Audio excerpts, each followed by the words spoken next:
Hey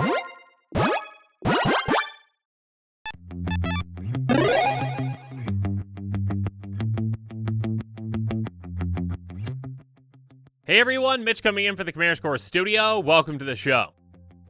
So, spoiler season is weird yet again.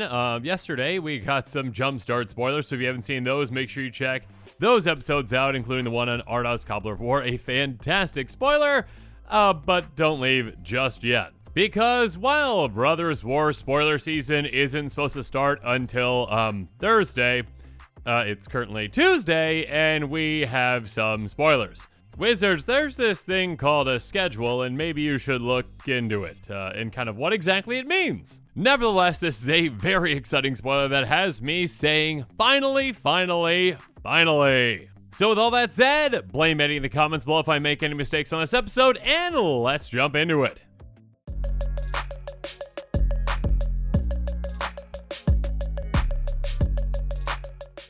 And the image that was posted is apparently kind of grainy a little bit. We do see kind of the old border treatment with this, but yeah, so that we're not looking at a grainy image the whole time, here is my custom version of the card. And again, a big thank you to MTG.design for existing. You are a fantastic website, and yeah, let's jump into Ashnod. So Ashnod finally gets a card. Okay, I mean, not Ashnod's altar. I mean Ashnod the character finally gets a card. Anyways, a 1/4 Human Artificer with Death Touch that costs 2 blue, black, red. She has, whenever you activate an ability of an artifact or creature that isn't a mana ability, if one or more permanents were sacrificed to activate it, you may copy that ability. You may choose new targets for the copy. And it does remind us that sacrificing an artifact for mana to activate an ability doesn't count. Now, although obviously there are some limitations, this is a very powerful trigger. Because essentially, this is going to double up on every single one of our sacrifice triggers, again, that don't involve mana abilities. And believe me, there are a ton of them and a lot of really powerful ones, including one that stands out as incredibly brutal and game-ending, and we'll talk about that here in a little bit. But yeah, I mean, whenever you have a commander that deals with doubling something up, well, at least in the past, we've seen them be, well, quite popular and also quite powerful. I mean, some that come to mind are like, the Panharmonicon commander with, Yarok, or the Death Harmonicon commander with Teysa. And yeah, I mean, I'm not saying that this is on their level, but it can do some pretty gross things too. Sacrificing things with this commander allows you to double the value and double the fun, at least for you. So yeah, this commander has a lot of potential, and also let's just mention, yeah, this commander does have Death Touch, which of course can come in handy in certain circumstances. Even just being a 1/4 can be a decent blocker, or at least a decent deterrent from your opponents attacking into you. But yeah, again, outside of that, of course, the trigger is what you're going to really want to focus on. And yeah, this commander has a ton of potential. So as I'm going through the cards on this episode, if you are interested in this new commander, considering picking up some of those cards sooner rather than later, because yeah, sometimes when a new exciting commander like this one is spoiled, and again, this is the very first Ashnod we've ever seen, so I can see players being very excited about it. Sometimes cards that work well that tend to go up in price sooner rather than later, so make sure you check out that link in the description below to the card list I'm talking about this episode. Consider picking up some of those cards, and now with all that said, let's jump into the cards.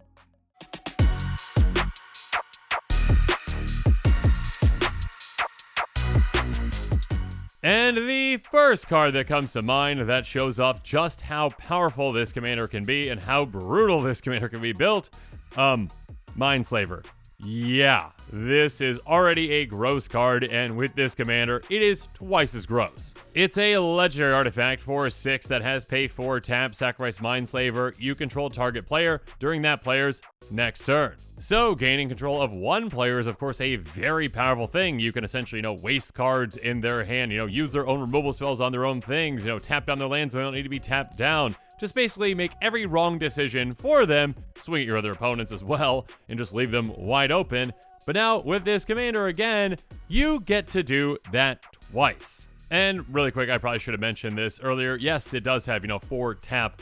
That is not actually a mana ability because it utilizes mana, to actually activate it. What a mana ability means is basically producing mana. Just want to mention that quick because there has been some confusion on similar, concepts. Anyways, being able to control one player's turn is incredibly powerful. Being able to do that twice is incredibly deadly. probably more so game ending. I mean, you can really set yourself up to just ruin those two players, have them essentially ruin each other or the other opponent, and yeah, just do your bidding completely on their turn. At that point, it's kind of like a 3-on-1, and every single one of those players is basically on your team. Well, under your control. Anyways, yeah, Mindslaver. This is a gross card with this commander, and of course, this and other artifacts I'm going to mention can be gotten back, in a wide variety of ways, so have fun mind-slavering your opponents again and again and again. But of course, there are some other incredibly powerful plays with, Kuldotha Forge Master or Time Siever, Bolas' Citadel. The Forge Master has tap, sacrifice 3 artifacts, search your library for an artifact card, and put on the battlefield, then shuffle your library. So sacrificing 3 artifacts for the price of 1 very powerful artifact is of course a great deal, but, doing that twice essentially, be just having to sacrifice 3 artifacts once to go get 2 incredibly powerful artifacts can definitely be game ending. And of course, yeah, keep in mind that those artifacts go directly into play, and yeah, there are definitely ways to set yourself up for future turns by, getting artifacts that might make even more artifacts, and we'll talk about some of those here in a bit. But next up, speaking of powerful artifacts, how about Time Sieve, an artifact itself that has tap, sacrifice 5 artifacts, take an extra turn after this one. So again, with a deck built around artifacts, of course, you're going to have a ton of artifacts, and again, ways to make artifact fodder too for something like this. So sacrificing 5 artifacts to give you 2 extra turns, yeah, you can really set yourself up to win quite easily. And yeah, just essentially just keep, making even more artifacts to just give yourself even more fuel for this, and your opponents probably won't get another turn. Speaking of them not getting another turn, how about Bolas' Citadel? It's a legendary artifact that says you may look at the top card of your library anytime. You may play the top card of your library. If you cast a spell this way, pay life equal to its converted mana cost, rather than pay that spell's mana cost. So basically, cast spells off the top of your library for free, which of course can set yourself up to do some incredibly powerful things. And Bolas' Citadel actually has an activate ability too, which isn't as used, as its, normal function, but tap, sacrifice 10 non-land permanents, each opponent loses 10 life. Now, 10 life is a lot, but if your opponents aren't within that range, obviously I can't take them out, but the later the game goes, yeah, I mean, getting them within 20 life is very, very doable, and this can be a fantastic finisher, because again, your commander is going to double that up, making all of your opponents lose 20 life. That is huge. On top of being able to cast stuff off the top of your library for free, so yeah, have fun.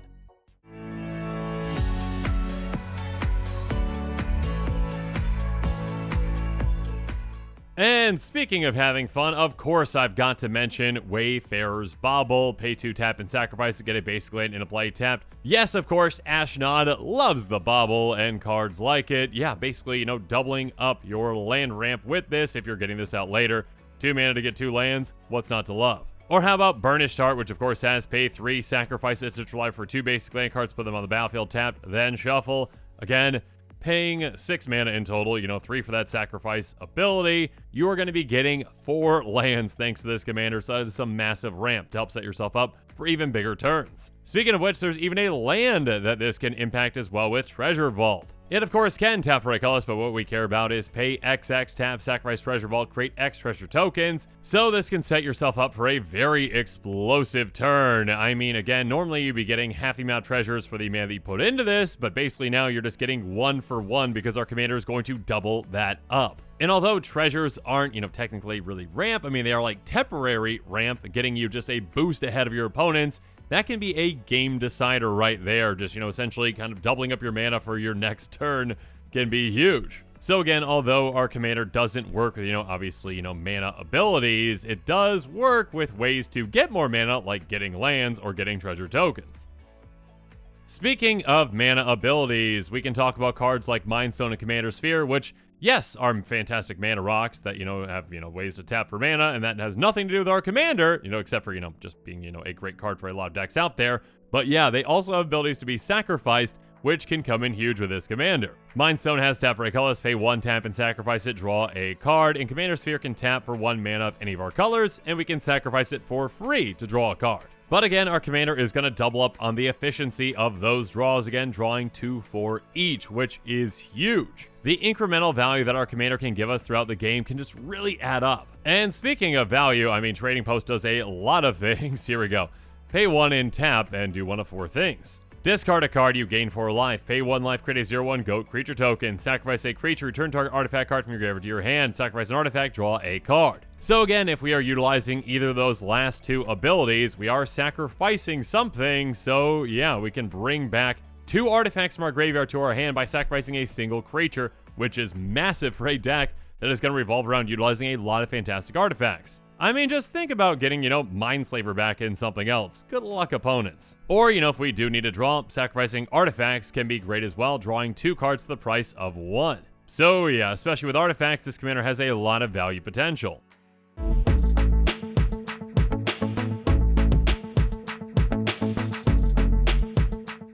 But Ashnod, of course, also counts whenever our creatures have sacrifice abilities as well. For example, Goblin Engineer has, when it enters the battlefield, it may search your library for an artifact card, put in your graveyard, then shuffle your library, and by paying a red, we can tap to sacrifice an artifact and return target artifact card with converted mana cost 3 or less from your graveyard to the battlefield. So this can be a great way to tutor an artifact into our graveyard that we want to get back, and again, Goblin Engineer can actually get 2 artifacts back for the price of sacrificing 1, thanks to our commander, doubling it up. Or how about a creature that cares about creatures like Doom Necromancer? Pay a black, tap, sacrifice it, return target creature card from your graveyard to the battlefield. So we are sacrificing this tiny 2/2 creature to get back 2 potentially much larger creatures. Again, thanks to our commander, doubling it up. And speaking of large creatures, well, one that we might really want to get out with this commander is Razaketh the Foul-Blooded. An 8/8 Flampling Demon that has pay 2 life, sacrifice another creature, search life for a card, and put that card in your hand, then shuffle your library. Yeah, tutoring 1 card for sacrificing 1 creature and 2 life is already incredible. So now when we do that, we are getting 2 cards for the price of 1. So yeah, once this comes out in combination with our commander, it's going to be very difficult to stop us since we can just keep tutoring out a ton of things. Next up, let's talk about cards like Toxrill the Corrosive, Krav the Unredeemed, and Sadistic Hypnotist. Toxrill is already just a fantastic card and an incredibly brutal card, and one that, well, your opponents really have to deal with or they're going to be in trouble. But yeah, there's a lot of cards that work well with this commander that you could say that about. That being said, if your opponent's going to deal with Toxrill quickly, well, at the beginning of each end step, you get a slime counter on each creature you don't control. Creatures you don't control, slime counters on them, get -1/-1 for each of those slime counters. Whenever a creature you don't control, they slime counter and dies, create a 1/1 black slug creature token. So we can wipe out opponent's creatures and make a massive army in no time, and where this works well with our commander too is just pay blue-black, sacrifice a slug, draw a card. So now, pay 2 mana, draw 2 cards by sacrificing a single slug. Doubling up on that efficiency makes this already incredible card even better. And speaking of that, Krav the Unredeemed has pay a black, sacrifice X creatures, target player draws X cards and gains X life, put X counters on Krav the Unredeemed. For just a single mana, we can already draw a lot of cards and gain a lot of life and get a lot of counters on Krav, but now we double all of that up. So for just a single mana, let's say we sacrifice, 3 creatures, let's just say, we can draw 6 cards again for 1 mana. Or on the other end of things, we can, make it so our opponents have less cards with Sadistic Hypnotist. It has sacrifice a creature, target player discards 2 cards, activate this ability only time you cast a sorcery. 2 cards is already a ton, and we can take out a lot of players' hands with this. But with this commander, doubling that up, sacrificing a single creature will take out 4 cards from a player's hand. So even if they have a full grip of cards with 7, we take them down to 3. If we sacrifice another creature and target them, they have no hand. They just went from a full grip to 0 cards because we sacrificed 2 creatures. So yeah, again, this commander can do some incredibly disgusting and brutal things, even outside of Mindslaver, which of course is probably the most disgusting and brutal thing.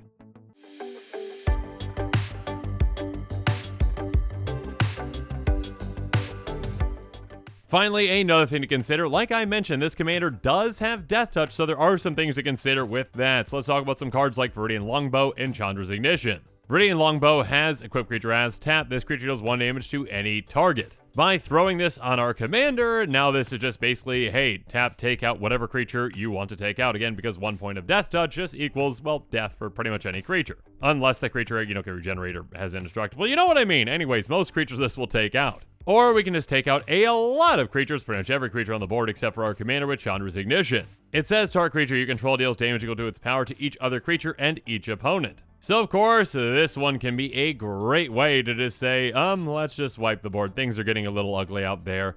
Goodbye. Because again, 1 point of Death Touch damage is going to take out, pretty much every creature. So yeah, just also make sure you consider some ways to work with Death Touch if you want to go in that direction as well, in combination with, doubling up all your gross sacrifice triggers.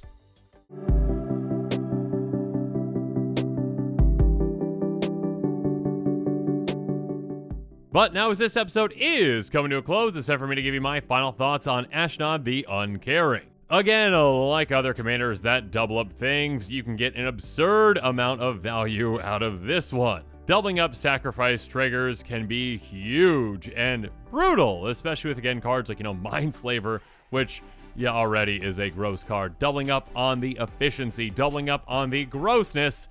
Good luck, opponents, once you get things set up with the new Ashnod. And like me, I'm sure a lot of players out there that have been excited for an Ashnod card for such a long time are going to be pretty happy with this new design. So yeah, I could definitely see this commander being quite popular again. I think it's going to be quite effective and quite powerful, and there's a lot of cool things it can do. So yeah, if you are excited about this commander, make sure you check out that card list, link in the description below, and consider picking up some of these cards sooner rather than later, because again, when new exciting commanders like this one are spoiled, well, sometimes cards that work well that tend to go up in price sooner rather than later. And of course, also make sure you're staying tuned to this channel for even more exciting quick takes and spoilers coming up. And with that, the show is coming to a close, so it's my turn to hear from you. So in the comments below, let me know what your thoughts on this episode are, and as always, thanks again and have a good one. This show and episodes like this one are possible thanks to viewers like you. If you're looking for an easy way to help support this show, make sure that you like, share, and subscribe. Also, hit that bell notification icon so you don't miss any new episodes. You can also go check out our playmats and other merchandise at thecommandersquarters.com. We also have a ton of brand new t-shirt designs in stock, so make sure you check out those as well. Another easy way to support this show is with our TCG player affiliate links. So whether you're buying a deck or individual cards, you can use this general link right here or one in the description. And the final way that you can support this show is by supporting us directly by becoming a patron. There are many benefits to being a patron, and I truly couldn't do this without all of their support.